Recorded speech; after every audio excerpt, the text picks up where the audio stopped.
Hi everyone, welcome once more to yet another episode of Business Without Anxiety. We have the wonderful coach Inayat with us, and as usual, we are going to talk about some real topics that affect us as human beings, as business owners, and as we go through the journey of life. Our anxiety and our different kind of situations comes because life happens. That's human. It may or may not have anything to do with our professional life, our business life, but it is entangled with what happens inside, which is why we make this platform where we can keep talking about it, share more, and we are answering a number of questions that we have received. What we do is we don't share who has asked the question so that you can feel free to ask these questions. I'm going to put some banners here so that you can see where to send the questions, but the person who has asked knows that they have got the answer.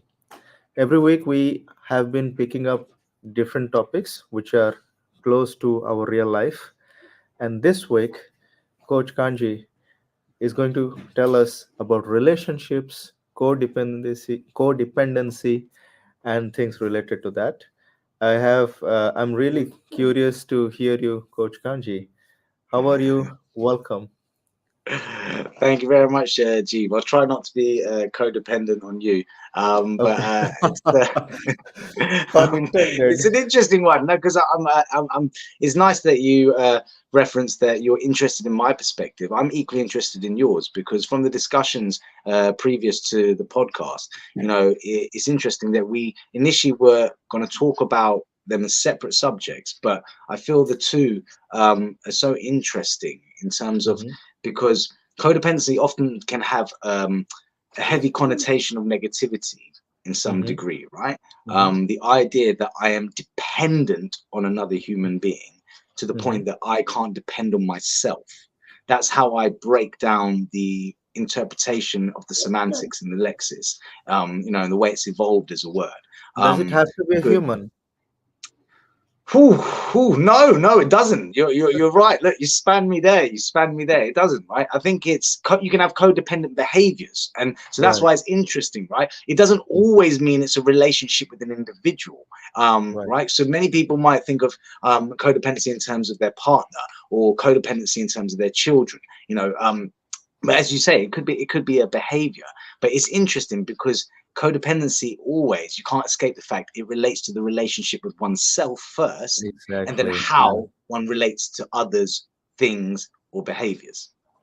Brilliant. Um, I don't want to go into technical jargon, but how could we share this in even simpler English? In simpler English. Okay, so let's economize. The word codependent. Mhm. This behavior and why is it like not helpful, or do we have even helpful codependency? What do you think? I think, like I said, the word is evolving to some degree based on conversation and human consciousness generally, right? So Mm-hmm. understanding is the power behind things. So Mm-hmm. however one wishes to define it, Mm-hmm. essentially, I feel that, like I said, we need each other. Mm-hmm. So there is an element of one doesn't have to feel that Mm-hmm. you can't reach out for help, Mm-hmm. right? So sometimes one is dependent on another's help to some degree, right? You have Mm-hmm. to humble yourself sometimes and ask for help. In that sense, you could argue one is Mm-hmm. being dependent, right? Mm-hmm. However, I think codependency, if we're going to define it from the standpoint of this conversation, um, like I say, within mental health and emotional well-being, often when Mm-hmm. we think of codependency, it is simply depending on another because you can't depend on yourself. Yeah, I compare it with a mirror example. You exist irrespective of the mirror. Hmm. You don't need a mirror to tell you that you exist, Hmm. but we forget that. I like that. We need sometimes the mirror to tell us, first of all, that we exist. Secondly, whether we are looking good, whether we are looking this, looking that. Thirdly, to compare, oh, that person is looking better. You got a hat and I got no hair. And those kind of things start coming because we are comparing. from. Ooh, you've just made me think. Maybe because dependency, right? Yeah. So I'm dependent on you sometimes for the technology of this podcast, right? Hmm. You know, you're very good within, you know, IT, if people know you, of your background and your expertise, right? To some degree, you know, I've come from a presenting background, so we discussed before, you know, like the Oh art of yeah, expression, right? Right. So yeah. in some ways, maybe you were in that moment dependent on Mm. some information I've given you. But codependency is comparative dependency. Codependency, the idea that Exactly. you're Yeah, comparing yourself like you're lesser, and you yeah. need the other person to fulfill yourself. Yeah, yeah. Not just lesser. Some people actually need to think that I am better than that person, and that gives them that confidence. They feel very less confident if they're in front of someone who is better than them skills wise, as an example. And I have seen, I know these are different situations in psychology, but they need to be around people who are lesser than them, which is a very unhealthy situation. And if To you are some depending, degree, yeah, sorry to interject, some would argue mhm. it's somewhat narcissistic. Yes, it Um, is. Yeah, yeah, yeah, because I've, like you say, I've had lived experiences of it, and those yeah, individuals are heightened in their insecurity, I find, yeah. on a daily basis in human interaction. So, like you say, they like to have people around them that they feel are codependent on them. It Brilliant. Yeah. validates them, And right? that itself summarizes, because in all our calls we have been coming to that concept of being insecure or unsafe, and people are looking for that sense of safety somewhere external instead of finding it in themselves. So that brings you to the definition you mentioned. When you are safe with yourself, when you have the best relationship with yourself, when you have trust, respect, caring for your own self, that can reflect in the relationships in other people as well. But if you are not feeling safe with your own abilities, your own situation, and you're waiting to see a reflection in others to feel safe, that is where we start going towards gaps in our emotion, and hence gaps in responses, and hence we go towards that anxiety stage. And surprisingly, in fact, there is a quotation where they say, even if you keep wiping the mirror, if you don't wipe your face, the reflection is still going to show what's here, right? You got to wipe your face here instead of constantly wiping the mirror. That's a beautiful symbolism and metaphor and analogy, right? Like, yeah, yeah, that's really interesting. Hmm. So, and similarly for relationships, okay, before I go there, behavior wise also it relates, because at any point of time you might have codependent behavior. And let me ask you that question: what's the best way to come out of that? I think you touched upon it. Um, or even you probably delved into it quite well already if people haven't noticed, but it's emotional understanding of oneself, right? Of oneself, yeah. Yeah. So when you truly understand your own internal world, Mm-hmm. the way in which you respond and Mm-hmm. react to the outside world, Mm-hmm. when you understand your emotions, you know yourself, and Mm-hmm. thus you work through that which is within you rather than projecting or reacting to the environment and the people around you, right? And so, what Okay. I recognize in codependency is that the person is so unaware of the process internally for themselves from an emotional standpoint, which then reflects their thoughts, right? Mm. That they attach themselves to the emotions of another, Mm. right? And they feel their way through their emotion based upon that relationship, whether it's a person, an activity, a behavior, a physical thing, you know, whatever it Yeah. is that is driving them emotionally, often is external from them. and thus they are codependent on it for their emotional fulfillment. Because if one cannot understand and process their own emotion, often there's a void because they've been Yeah, pressing down their emotion to some degree. yeah, that's true. Um, I was talking to a colleague long time back. It has been nearly 15 years to that incident, and this person found some error in his telephone bill, and he initially we thought he's joking, but we found he was not. And he says, "I haven't shouted at anyone since a week. Let me call customer care." And they wanted to shout at this person to feel better. Really, I mean, Wow.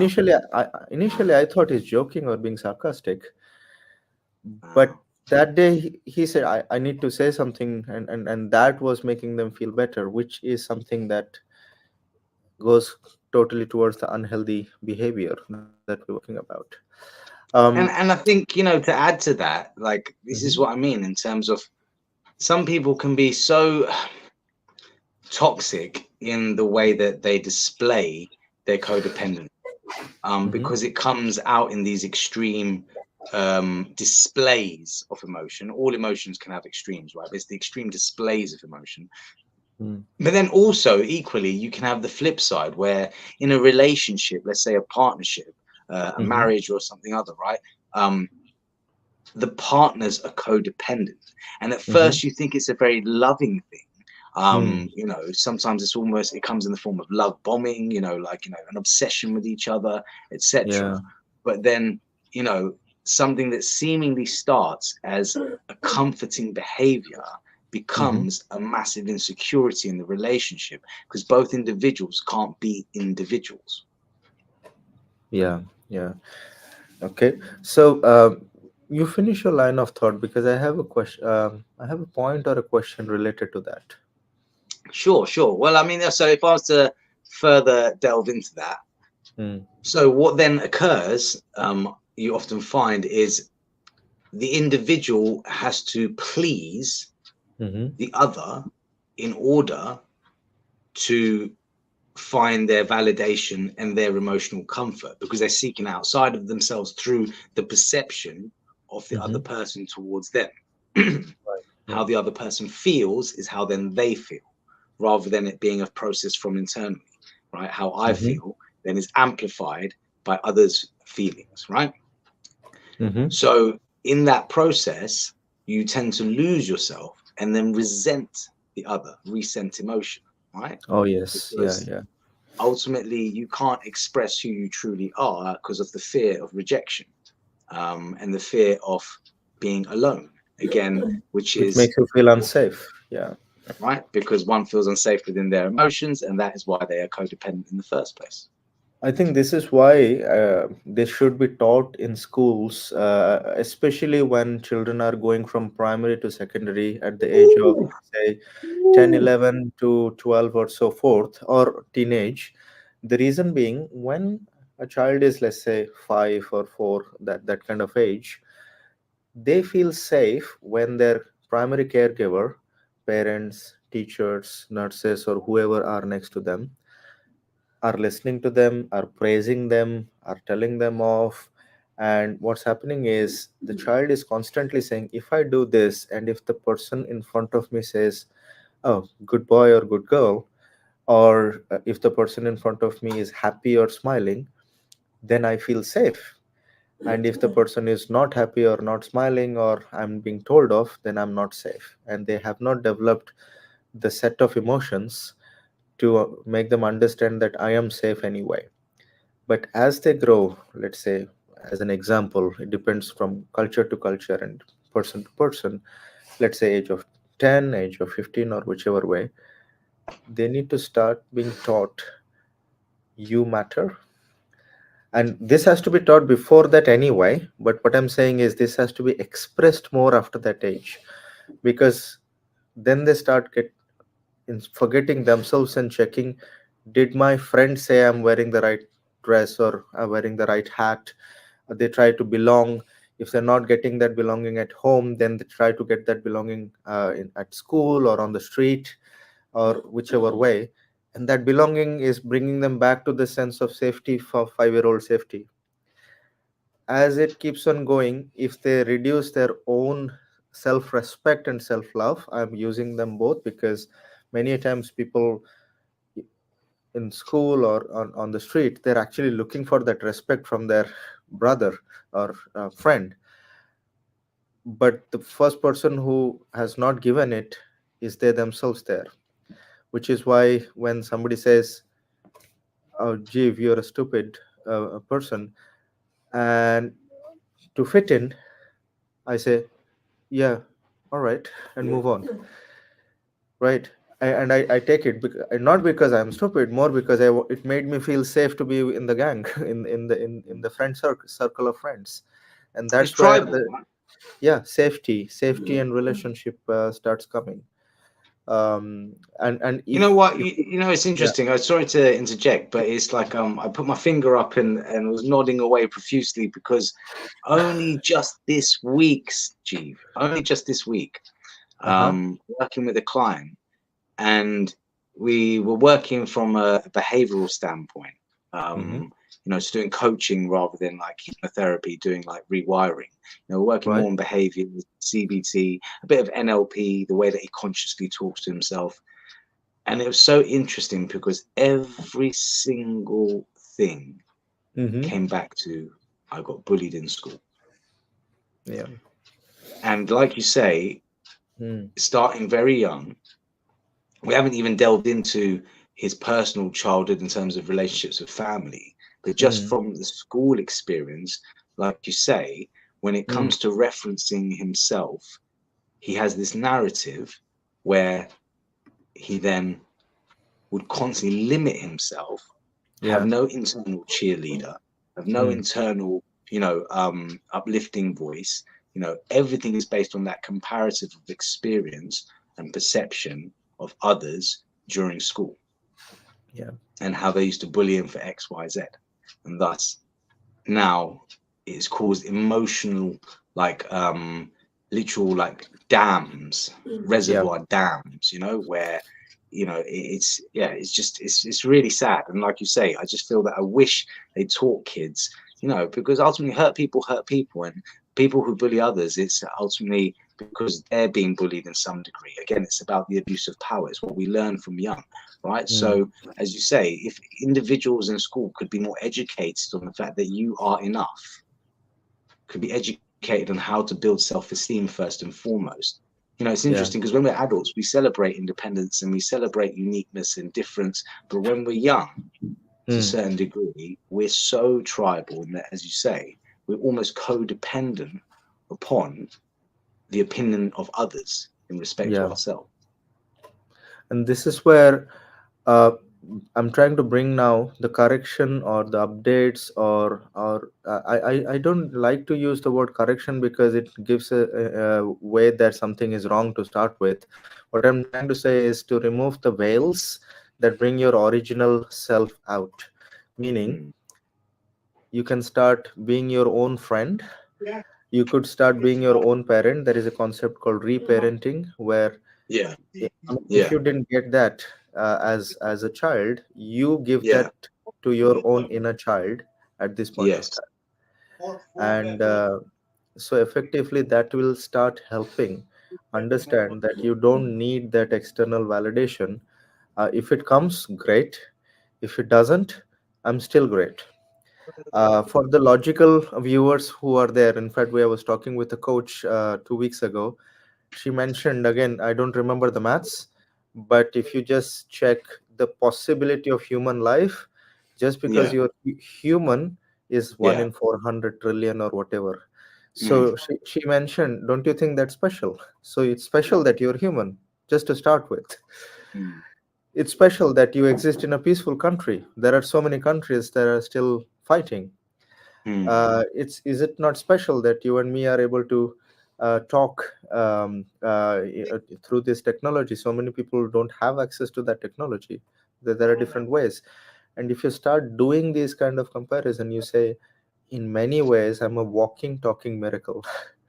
Yes, but yes, yes. but as children, we were told. Again, depends again on the upbringing.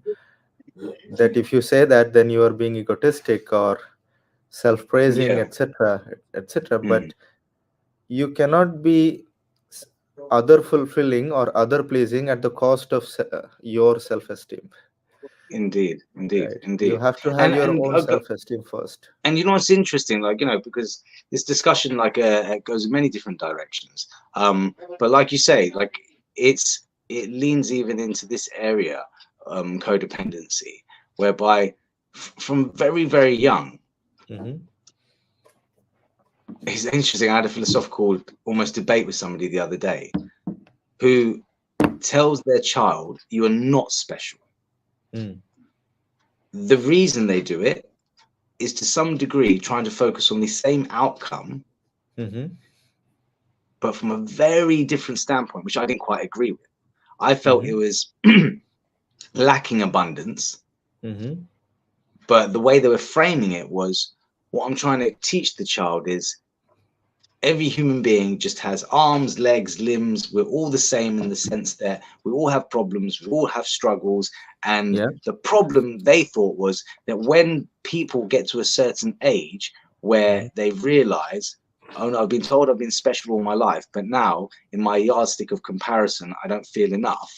Mm. That's when they shatter and break. So almost as a cautionary kind of preempting of that, Yeah, trying yeah, to yeah. tell his I see child where from you're the coming outset, from. you're not special. Everyone's got issues. We all got problems. There's nothing great about you. So don't get on a high horse and fall down. Don't. And he's trying to do it so they're not.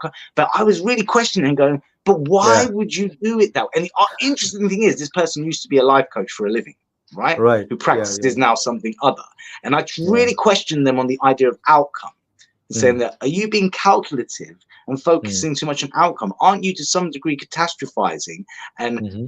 living in the future, actually Hmm. living in anxiety because Hmm. of the way you're presenting it to the child based on your own experience of maybe the narrative you told yourself that I was special, and then because it was a codependent perspective of oneself, that I am Yeah, special because it's based upon other people telling you you're special rather than knowing it. yeah, yeah. Do you understand? You follow my thread, So, right? You know. so here I have an example, if I may. And I have met similar people, and in my own life I was told this way, one way or the other, and it's very confusing as a child, right? Am I special or am I not special? Or even for a parent, should you say to a child you are completely special, or trying to keep them in a guarded state, or should you expose them saying that go out and fend for yourself? Mm. But there is a way to put it, and I use the example of a snowflake and snow, or the leaves and the flowers and the trees, that kind of example. What I mean to say is every snowflake is unique, so you are special. At the same time, there is a commonality with the entire humanity, and this is what people go through as well. And if we use this kind of a visual, like every individual flower is special, but at the same time they all belong to that entire garden or entire forest, or whichever way you want to look at it, and there is a common humanity that does that. And if we can balance that, that will create a proper confidence for the child to understand, yes, I'm one with the rest of the world these ways, but I'm unique these ways. So that's Beautifully where put, you sir. I wish you were at the conversation because, yeah, you could have ended it a little bit quicker for me. Like, yeah, but the thing is it's true, right? mm, If we I mean, I've seen this with doctors, and even unfortunately for mental health as well, where even the NHS has mentioned this happens to everybody. You go with a problem and they say this happens to everybody. Whether mm, they are saying it out of callousness or out of care is a fine line, yeah, right? yeah, And yeah, this happens to everybody means am I nobody? Or this mm, happens to everybody means, oh, we can fix this. mm, mm. Right? You see, there is a difference Do you in know how what you I how love? you portray it. Yeah. Completely, completely. And like, this is why, sometimes I have to humble myself and look to examples before, because human beings have lived on this earth for many, many a year. and they've Mhm. written many books of guidance in that degree, Mhm. whether they're holy books or whether they're just books of intelligent literature. But Mhm. there's interesting there in traditions of sorts, they talk about from 0 to 7, Mhm. the child is the king and you are the slave. Okay. If one operates in that way, Mhm. because remember, I have emotional maturity, the child does not as yet. Mhm. So, like you say, when building self esteem and making them feel enough, it is mainly about your emotional responses to the Mm. child who is first time experiencing emotion, right? This is Yeah. the way Yeah. I've understood it. And Mhm. so, by 7 years old, if you give them complete and utter Mhm. self esteem, and in that time period, Mhm. dependence on you to some degree, where you don't try to traumatize them for the future of having to be dependent on themselves. It's almost a Yeah. fear of a parent, right? Mhm. They're still a Mhm. child. They are codependent. If you want Mhm. them to be a mature adult who is not codependent, almost Mm. in those first years, you have to give them all that emotional safety so that when Mhm. they become 7, suddenly the relationship they describe, it's an Arabic tradition, you Mhm. become the sergeant or the military general and they become your soldier, Right. when now they Mm. have a true understanding of the Mm. critical rationale that you give them because they have emotional safety. Yeah. And so now when you tell them don't do that because that will injure you, don't do Mm. that, but they don't rebel from a place of lack of understanding, or they don't have this combative nature because they feel unsafe. They trust Mhm. you. And this is just Mhm. in a parent child relationship, right? And then Mhm. from 14 onwards, bear in mind, these are just Mhm. markers, right? 14 Mhm. onwards, apparently, then you become the consigliere Right. as a Okay. I like that comparison. Yeah. Yeah. right? Because by 14, then they're so they've developed emotional maturity. And if we think about past societies, to Hope so some by degree, 14. I did not by 14. right? Because in the modern day society, to some Yeah. Yeah. degree, we're Yeah. codependent on the state. Yeah. Yeah. Yeah. There's so many ways we can look at it. Like codependency is a really Even as interesting. adults, when we are doing job coaching to some of our in our projects, and we were in a conference, and you could actually see the person who is actively looking for a job and the other one who is codependent on, like, give me this, and the government should have done this for me, or my employer should have done this for me, and so forth, and which is taking us towards the victim state. um, I would like to, towards the end of this call, I would like to put um, one more aspect of dependency without going to codependency. First, Sure, dependency, sure, and sure, sure, sure, and sure. especially for let's call it independency, for people who have gone through childhood abuse. Mhm. Many entrepreneurs have mentioned to me, if I don't do it right, nobody will do it in my business, or I have to do it this way because I'm the only one who understands this. And there is a fear that if I delegate it to someone, even as a parent, if I share this with my child, they won't do it right, and I will the mom will go and still keep doing the laundry. Even if the child wants to do it or can Mhm. do it, the mom still says, no, no, let me come and do it, and so forth. And that happens because part of them, because of the abuse, can keep thinking that that's the only way to stay safe, Mhm. and they trusted someone, but it backfired this way or that way. In fact, I know someone who uh, many times, I mean, again, let's use the common term bullied instead of going into details so that we don't reveal. But yeah, some version of bullying in school was there, and that person finally, his child brain concluded that my I have to do everything independently in my life. I'm not going to depend ever on anybody, which is the other extreme, and it creates anxiety, it creates burnout, it creates stress. If you try to do everything just by yourself, First of all, it's inhuman. It cannot do it.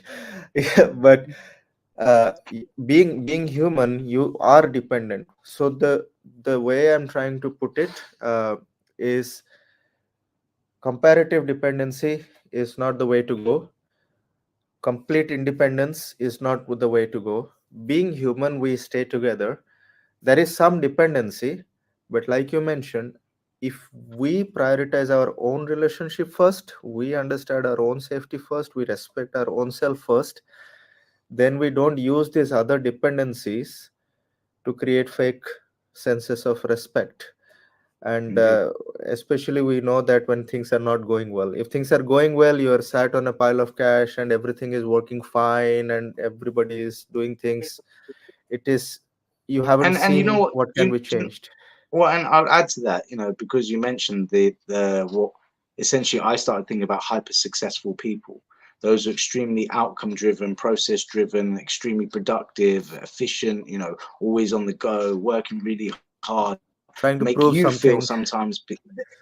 Yeah, yeah, it's interesting because when I have conversations with these people, like but it's without even asking for it, they lend their advice. I always find it interesting. Advice is something I seek, not something but nonetheless, people will give Not you something I'm must do this, spread. you've got to do this, and why haven't you done this yet? And you got to do Oh this, and it's yes, really I've heard interesting that. because they validate everything through their achievements, through what Yeah, they could produce for themselves, what they can achieve themselves. Because, as you say, it's a form of control, emotional regulation, because that's what makes them feel emotionally contented, at least they think. And therefore, it never is enough. You can't fill the cup. They have to get more outcome, more and more outcome, because within that, they then find their place of validation, right?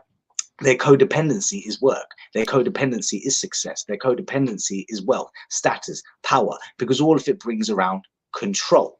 It's feeling a lack of control within that they now seek externally through those behaviors, which some in society would argue are really positive, and therefore, they are not then really. Yeah, codependent on the idea that if I make money, then I'll be happy. If I am successful, if I have status, if I acquire this, you can be codependent on that from a perception point of view, right? That yeah, emotionally you attach yourself to that perception based on the comparison of others, so it can go on and on and on. The bottom line is, a great therapist once said to me, some of the happiest people I've met are like hippies.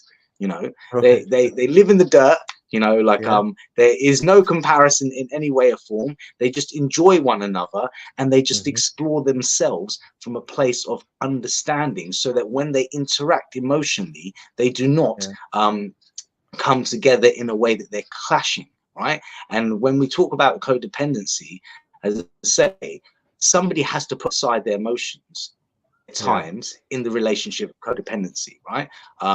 Whereas what you want is for both people to be able to process what's happening for them internally, communicate it in a way that the person then can listen without reaction, and just be a supportive sounding board almost for you to process your emotion, because emotions are either in or out, right? right. Rather than it leading to behaviors which Yeah, are linked to those emotions, whereby you then validate yourself through the control of another person's emotions and behaviors, or, as I say, whether it is within your own work life and things like that. yeah.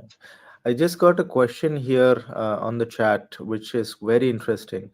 They asked, how do you know if a particular behavior is codependent or your usual healthy behavior? And conscious of time, I would answer that briefly. A codependent behavior depends on someone else, and you are doing it uh, differently just because the other person is there in front of a parent, caregiver, relationship, whichever way. The healthy behavior for the same situation, your response is the same whether I'm doing it in front of you or without you. That's my response. So that is one way to distinguish whether it is codependent. Meaning, I say something differently just because I'm speaking with Inayat, or I would have said that anyway just because it's my opinion. So that's the difference. One Mhm. thing. The second thing is, it also feels there is a sense missing. For example, if you told me you will come to today's call and then you didn't show up, and I'm dependent on that, I feel something missing, down, unhelpful emotion. In fact, I never, these days, I've stopped using the word positive and negative emotion. I just count helpful or unhelpful. Mm. Um, and That is codependency, meaning, oh, why did he not show up? He said he will show up. We were doing this and so forth. Am I not good enough to be doing a partnership with or some? And then the insecurities start coming in, and that becomes codependency. The healthy behavior Well, would be, mm, if you didn't show up, I would rather say, are you okay, everything fine? And you come from a position of care, because normally Nat tells me beforehand if he is going to be not there and so forth, so that missing sense is no more. In fact, it is there instead with a sense of care. that's an extremely uh, measured and well understood, emotionally balanced position. Because, as you Hmm. say, one is not focused on outcome, one is not attached to the external, but rather experiences experience, Hmm. right? It's life on life's terms. And what came up for me, the last thing I'll say, because I know we're closing, is that Hmm. how I really learned about codependency was actually first through addiction. Because I was married Right. at the time, well, I had Hmm. no idea that I was a codependent in terms of relationships, right?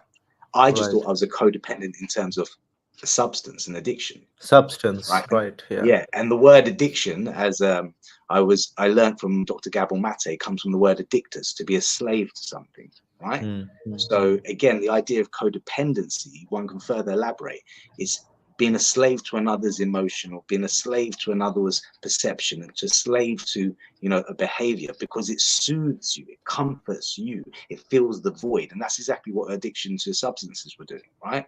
I can't handle life, so I'm codependent on this thing to fill my void. And that's first, codependency actually came from relationships. And that's why maybe I threw myself into relationships where I love bombed the person, and then we quickly accelerated into like really serious relationships, getting married very young or whatever it may be, and then Hmm. finding out in the relationship, oh, I don't love myself. Oh dear. And now that's why in emotional interactions, we can seemingly go from such a beautiful place to suddenly a really bad place, just because emotionally you're so detached from what's going on internally. So yeah, Yeah. so codependency in relationships is a really interesting subject. We're gonna have another part two on it, bro. But Definitely. yeah, In yeah. fact, when in the beginning, when I asked plain English, this was a beautiful explanation. Thank you for sharing that. I'm glad I learned Awesome. something as an English teacher. Oh, it's very beautiful. So, thank you for sharing this, Inayat. And next time we'll carry on with some more examples and questions. Um, as we were speaking, dear audience, we were getting some questions, and we were trying to answer these questions, and hence we kept it in this nature, instead of sharing, oh, what do people speak in codependency, or what do people speak in a bad relationship, etc., because those are what you get in other podcasts. In this one you get it more real, so that you can take action on it. And one action today: respect and love yourself first. That's it. Know Thank you that you so are much, enough. everyone. You are enough. You are enough.